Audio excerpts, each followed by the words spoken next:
Dieu nous a donné le pouvoir de dominer sur tout ce qu'il a créé. Donc, il ne doit pas avoir une seule chose dans ce monde dont toi tu dépends. Si tu as la dépendance à quelque chose, c'est que c'est pas correct. Et je vais dire que même dans les foyers, certains sont dépendants de la sexualité. Oui, certains sont dépendants de la sexualité. Chaque nuit, presque chaque nuit, le mari veut avoir de relations sexuelles avec la femme, ou bien c'est la femme qui veut. Non. Dans toute chose, il faudrait qu'on ait de la modération, qu'on soit libre. En tant que chrétien, on doit être autorité, on doit avoir l'autorité sur toute chose.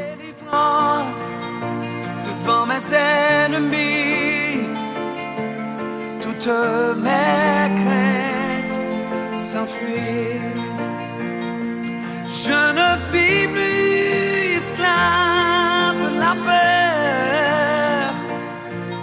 Je suis enfant de Dieu.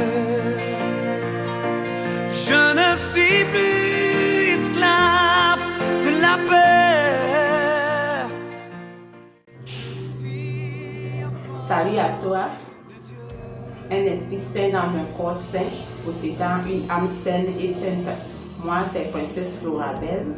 Et sur ma chaîne ici, je fais des vidéos sur l'amour, la gloire divine, les témoignages et toute relation. Aujourd'hui, je vais te parler de l'importance d'avoir l'équilibre.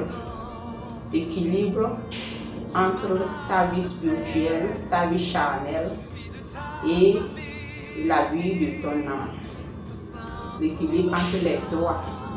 Pourquoi je veux faire cette vidéo? Parce que j'ai constaté que souvent, nous les chrétiens, nous avons un penchant trop pour la vie spirituelle. Quelques chrétiens, surtout nous les femmes, on a un penchant trop grand pour la vie spirituelle, ce qui nous déstabilise. Parce que c'est comme une balance. Quand un côté pèse plus que l'autre, il y a des équilibres. Il y a des équilibres. Donc, pour commencer, je vais donner l'exemple d'une femme qui ne se maquille pas du tout, qui est toujours simple tout au long de sa vie. Elle ne porte pas de boucles d'oreilles. Ça ne voudrait pas dire que cette femme est mieux ou bien elle est plus à l'aise dans l'évolution de sa vie qu'une femme qui se maquille et qui porte des bijoux, tout ça là. Tout dépend de la personnalité, de la personne. Il y a beaucoup de choses, je vais vous en parler dans la suite de la vidéo. Une femme qui porte des vêtements amples n'est pas mieux. Nous ne pouvons pas dire que parce qu'elle est chrétienne, elle est mieux qu'une femme qui porte des vêtements serrés.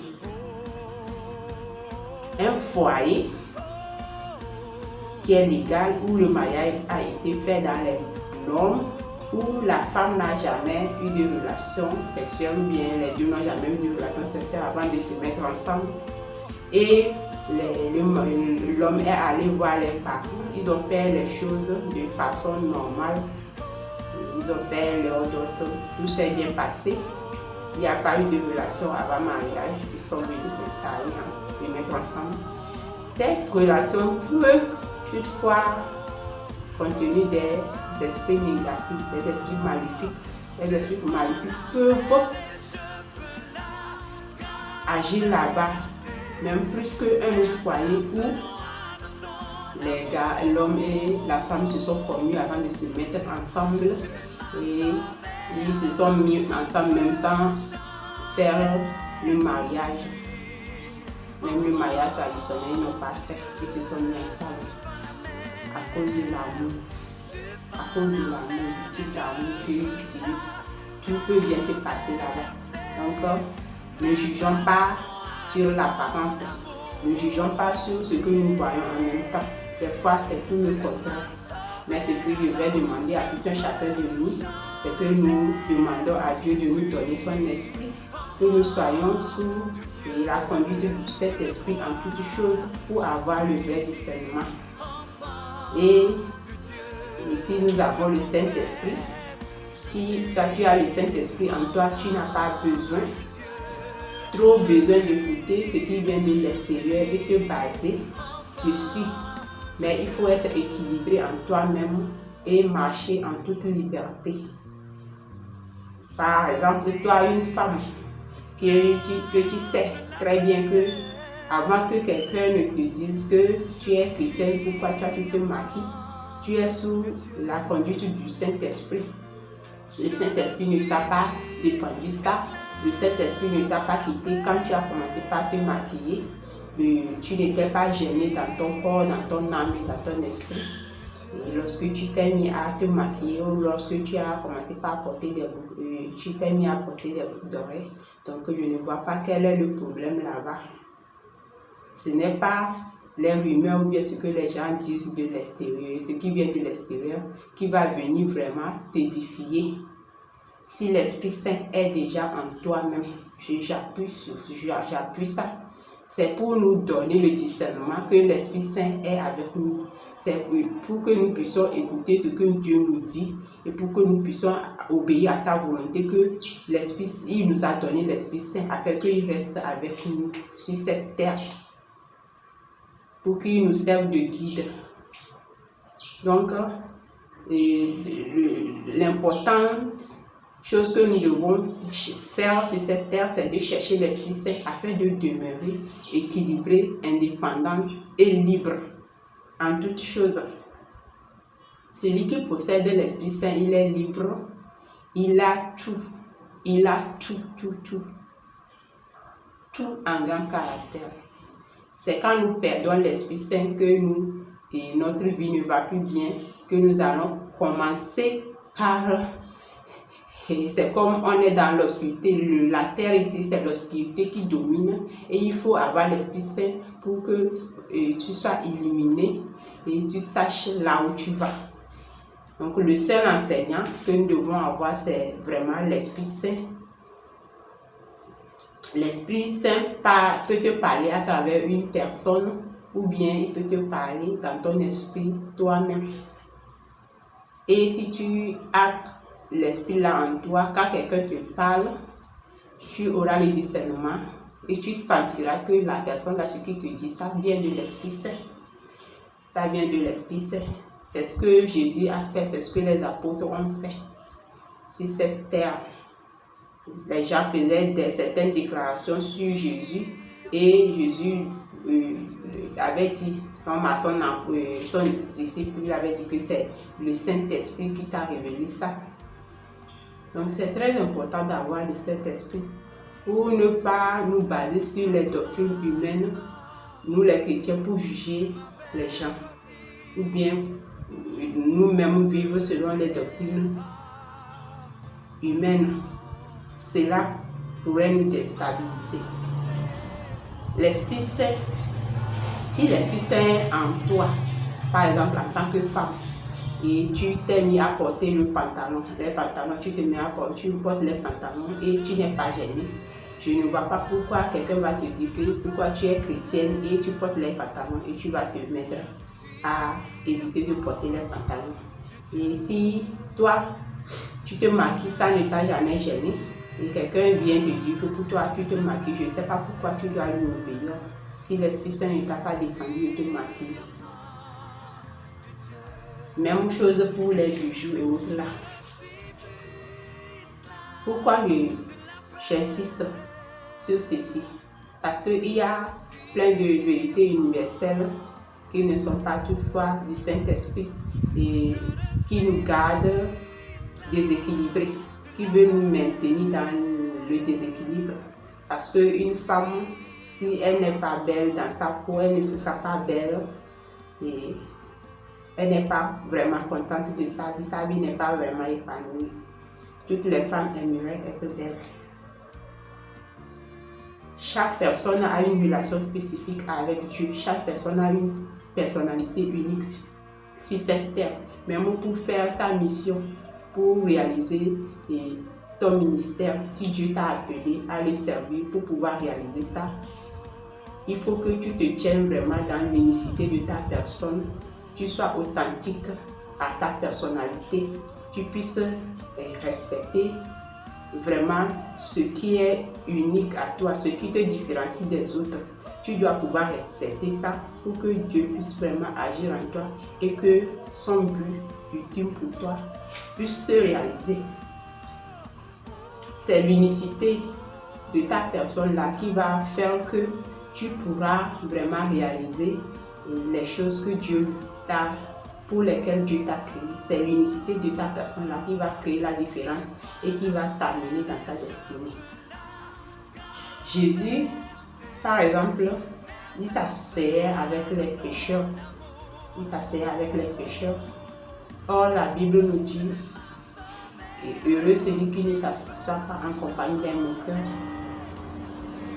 Donc, même quand Jésus s'asseyait avec les pécheurs, les gens ont accusé Jésus que pourquoi il s'assoit avec les pécheurs.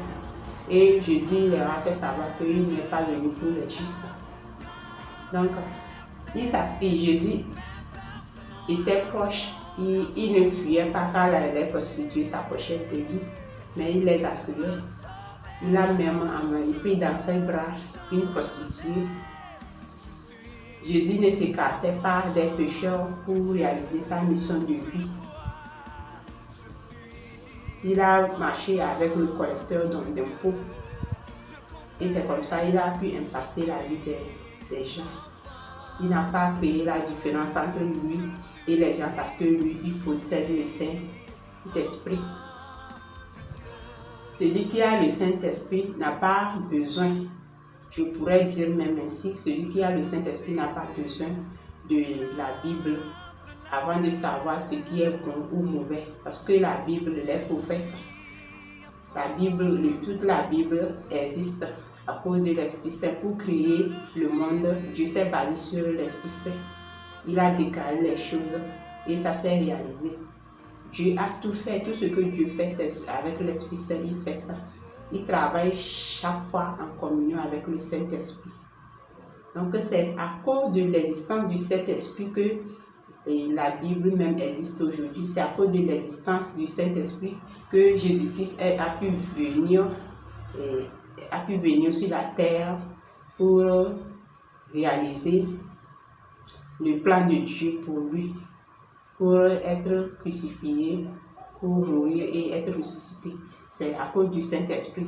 Donc si tu as la grâce de recevoir le Saint-Esprit aujourd'hui dans ta vie, je ne vois pas pourquoi tu vas encore compter sur tu vas encore prendre à cœur et obéir aux réalités de ce monde, ou bien à ce que les gens pensent que c'est bon ou bien c'est mauvais pour toi. C'est toi plutôt qui va être maintenant le guide des gens. C'est toi qui va être le leader des gens. C'est par l'Esprit Saint qui est en toi et qui va parler à travers toi. C'est toi qui va dire des choses provenant de Dieu à travers l'Esprit Saint. C'est toi qui va dire des choses maintenant qui vont changer la vie des gens. Et à cause de l'Esprit Saint qui est en toi, ta justice, ton discernement serait bon, ta justice serait juste, la façon dont tu vas juger des situations, ça serait correct. Et ça sera correct.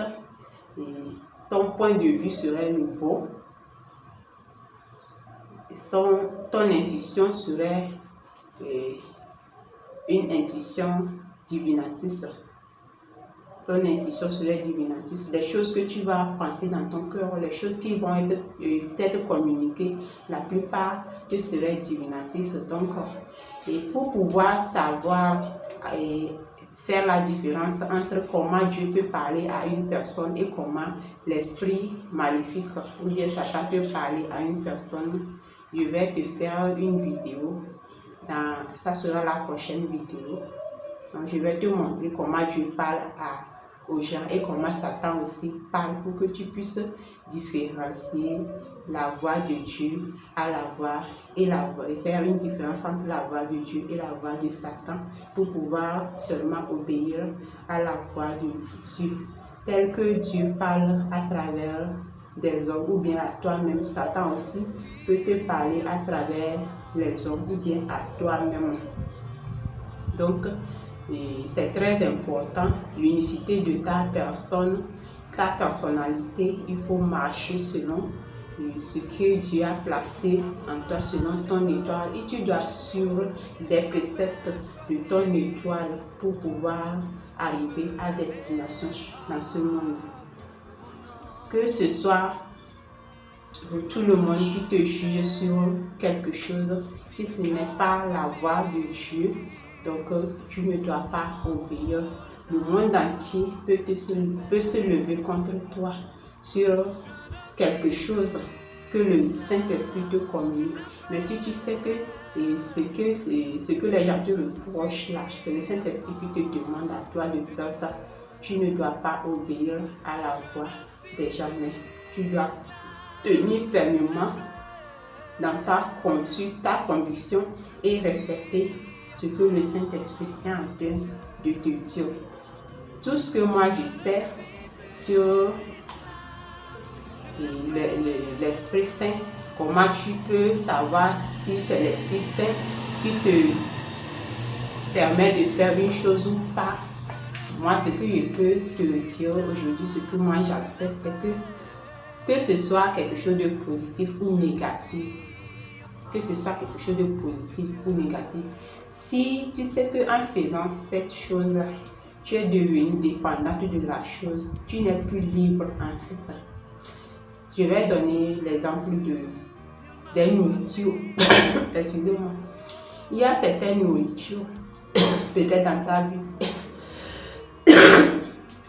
que quand toi tu manges ça, si toi tu ne manges pas ça, tu n'es pas libre. Tu dois coûte que coûte trouver ça à manger avant d'être libre.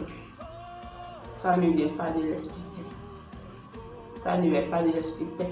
Je peux donner l'exemple de l'argile que les femmes mangent. L'argile que les femmes mangent. On appelle ça en éveil chez nous Calabar. Je peux donner l'exemple de ça. Beaucoup de gens sont addicts à ça, même les hommes. Ça ne vient pas de Dieu. Je peux te dire aussi qu'il y a des boissons. Le fait de boire, être indépendant de la boisson, ça ne vient pas de Dieu. Ou bien il y a une boisson spécifique dans ta vie, si toi tu ne bois pas, tu n'es jamais à l'aise. Et les choses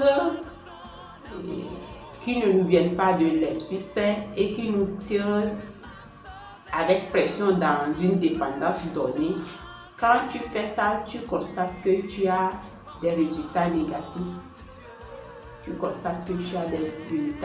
Donc, le Saint-Esprit est venu en nous. Dieu nous a envoyé le Saint-Esprit pour qu'il puisse nous guider, pour qu'il puisse nous rendre complètement libres. C'est pour nous permettre de vivre dans la liberté que Dieu nous a envoyé le Saint-Esprit. Donc, il n'y a pas de raison que tu puisses, en tant que chrétien, être dépendant de quelque chose. Si tu fais quelque chose et ça ne te plaît pas, ou bien tu répètes trop ça là, il faudrait que tu sois libre de renoncer à la chose, ou bien tu choisisses de faire autre chose à la place de cette chose. Et donc, si tu vois que tu fais quelque chose et tu n'arrives pas à abandonner ça, c'est que ce n'est pas l'Esprit Saint qui te guide, c'est l'esprit maléfique. C'est ce que je peux te dire. Il faut que nous soyons libres dans nos choix. Oui, la mèche de couleur que j'ai portée comme ça, les gens peuvent vous dire que la mèche de couleur, c'est pas bon pour les chrétiens. Les gens peuvent dire ça. Mais si moi-même, je me sens bien avec et je n'ai pas senti un malaise en portant ça, je peux continuer par mettre les mèches de couleur. Mais je ne dois pas être dépendante des mèches de couleur. Demain, je peux porter et me tresser avec mèches simples. Après demain, je peux me tresser avec mes propres cheveux. Donc, c'est ça quoi. Il ne faut pas être dépendant de quelque chose. Nous sommes appelés à vivre libre.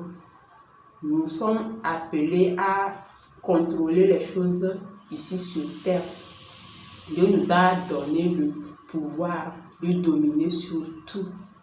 Il nous a donné le pouvoir de dominer sur tout ce qu'il a créé. Donc, il ne doit pas avoir une seule chose dans ce monde dont toi tu dépends. Si tu as la dépendance à quelque chose, c'est que c'est pas correct. Et je vais dire que même dans les foyers, certains sont dépendants de la sexualité. Oui, certains sont dépendants de la sexualité. Chaque nuit, presque chaque nuit, le mari veut avoir des relations sexuelles avec la femme, ou bien c'est la femme qui veut. Non. Dans toute chose, il faudrait qu'on ait de la modération, qu'on soit libre. Je ne refuse pas ça à venir, mais ce n'est pas parce qu'on s'est marié qu'on doit avoir des relations sexuelles chaque nuit. Et même à cause de ça, on ne peut plus être concentré sur des projets de vie, sur la vie de nos enfants. Il y a beaucoup de choses, dans lesquelles les gens sont dépendants sans savoir. Et on va se tromper, on va se dire que parce que je suis mariée, j'ai le droit de faire. En tant que chrétien, on doit être autorité, on doit avoir l'autorité sur tout, sur toute chose. Que ce soit une bonne chose ou une mauvaise chose, l'abus de toute chose est nuisible. C'est une vérité toute faite. Donc, je disais que même si tu as l'Esprit Saint, si c'est l'Esprit Saint qui te guide, je l'ai dit, tu n'as même pas besoin de prendre comme première référence la Bible. Première référence, la Bible. Mais ta première référence, c'est l'Esprit qui est en toi. Et si tu veux prêcher même quelque part, c'est en te basant sur ce que l'Esprit Saint te demande de prêcher que tu vas te référer à la Bible pour appuyer ce que tu dis. Ce n'est pas la Bible que tu vas aller prendre et fouiller pour voir ce que tu vas dire aux gens le jour J. C'est sous la domination du Saint-Esprit, c'est sous le guide et la guidance du Saint-Esprit que tu vas agir et il va te donner les idées, il va te guider, il va te montrer comment faire les choses. Et maintenant, tu vas t'appuyer et appuyer ce que lui t'a dit en utilisant maintenant la Bible. J'espère que tu as aimé cette vidéo et si c'est le cas, il faut liker la vidéo, mets un like en bas de la vidéo, partage et si tu n'étais pas abonné à la chaîne, abonne-toi parce que nous allons faire beaucoup de choses, nous allons parler de beaucoup de choses parce que notre objectif c'est de gagner des âmes à Dieu. Et aussi n'oublie pas de commenter. N'oublie pas de commenter la vidéo. Si tu as quelque chose à ajouter à ce que j'ai dit, ou bien si tu as une inquiétude par rapport à ce que j'ai dit, si tu n'as pas partagé un point, ou bien si tu as une question à me poser. Je t'aime. À la prochaine fois dans une nouvelle vidéo. Bye bye. Je ne suis plus esclave de la peur. Je suis enfant